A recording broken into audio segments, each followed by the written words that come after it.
Welcome back to SourceFed. I'm William Hain. And I'm Steve Zaragoza. Let's talk about some news. All right, well, let's just get this news out of the way because we can't not talk about it, even though this is the worst part of this job and it happens way too often. But light must be shed on these types of events because people need to know that the issues surrounding guns and gun violence and violent acts and all these things are just not being enforced as strictly as they should be. There, I said it. Whether it's because of people or guns, it's a constant argument. You hear it all day online and on TV. The argument will never end unless something dramatically changes. You can't deny numbers. This morning, a gunman whose name I don't feel is necessary to say here because I refuse to add to this insane person's need to be remembered or heard for whatever wrongdoings were reportedly done to him while apparently employed over 2 years ago at WBJ TV in Virginia. The shooting took place in Bridgewater Plaza and was partially captured on live television as the shooter snuck up to reporter Allison Parker and cameraman Adam Ward while they were conducting an interview with Vicky Gardner. The gunman opened fire, killing Parker and Ward, and seriously injured Gardner, who was reportedly in stable condition as of this writing. The suspect fled the scene and was found alive with an apparent self-inflicted gun wound. He was taken into custody by Virginia State Police and was taken to a nearby hospital where he was treated for his near-fatal injury and later pronounced dead. WBJ General Manager Jeff Marks said of the shooter, 2 years ago we had to separate him from the company. We did understand that he was still living in the area. He also added later, I don't know whether I want him to live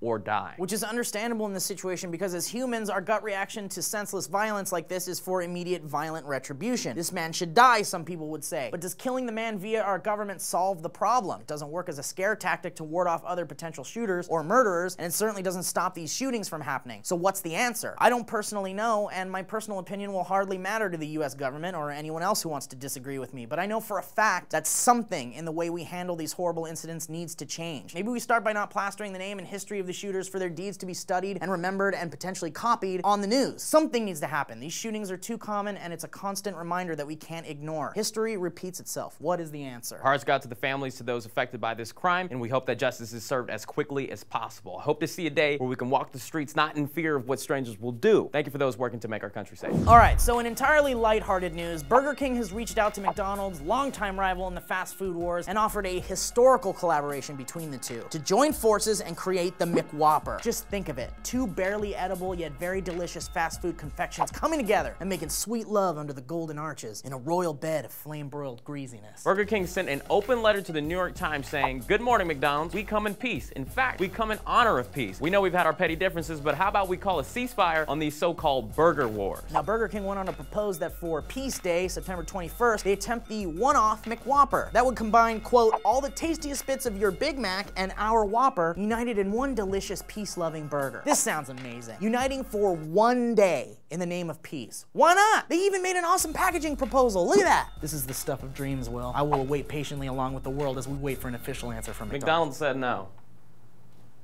Well, God damn it.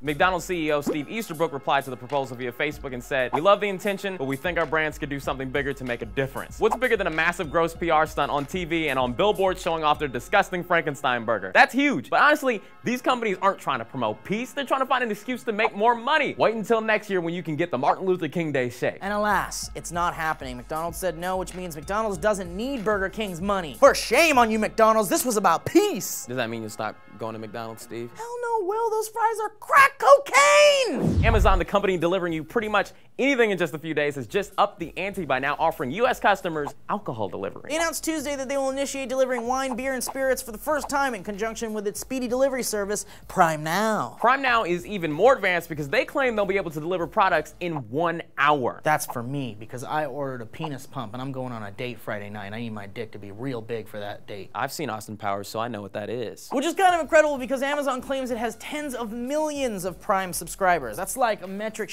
ton in math. That's so many people that even God is like, I don't remember making that many people. Do they deliver to heaven? Jesus, what's our zip code? Now, on-demand grocery seems to be growing competitively in the United States because Americans don't like leaving home. This was news from Duh Weekly. Oh, great. For most of you, this sounds amazing because it'll lower drinking and driving rates, but what about my alcoholic-ass stepdad? Now he has no reason to leave home. I liked it when he would leave home to go to the bar. He might not come back. Well, you don't have a stepdad. Oh, yeah, huh? By now, you've probably heard of Ashley Madison, the online dating site that helps married individuals find other married individuals who are trying to cheat and slap spankies. The company was hacked back in July, and earlier this month, August, all the personal information of the people involved have been put into the public light, ruining the website and many marriages. The company has now offered 500,000 Canadian dollars or 377,000 American dollars on Monday to anyone who can dispense information about the hacker or hackers. They are referring to themselves as the Impact Team when they revealed in July that they stole information from the site. The hackers stole the information of 30 million patrons. Now, how many of them do you think also have Amazon Prime? Probably a lot. You can cheat on your wife, get Ghostbusters 2 on DVD, and a beer all in the span of 3 days. Now, this plan of theirs might not work, however, given that some hackers avoid being caught by authorities by paying off people to cover their trail. Our own US government offers a total of $4.3 million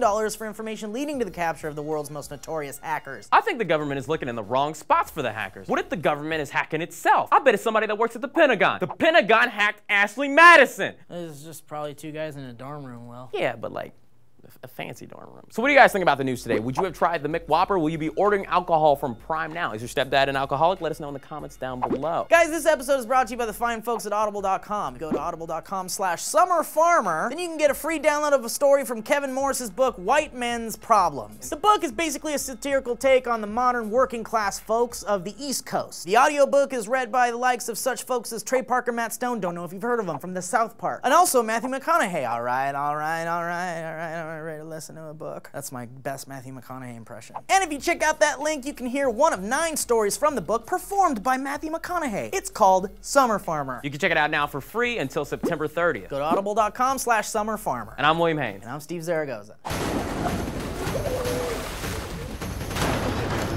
Why do you want to make internet videos? Oh, I want Twitter followers. Speaking of gluten, you know who wouldn't be in the news right now if America would stop gorging themselves on processed foods and wake up?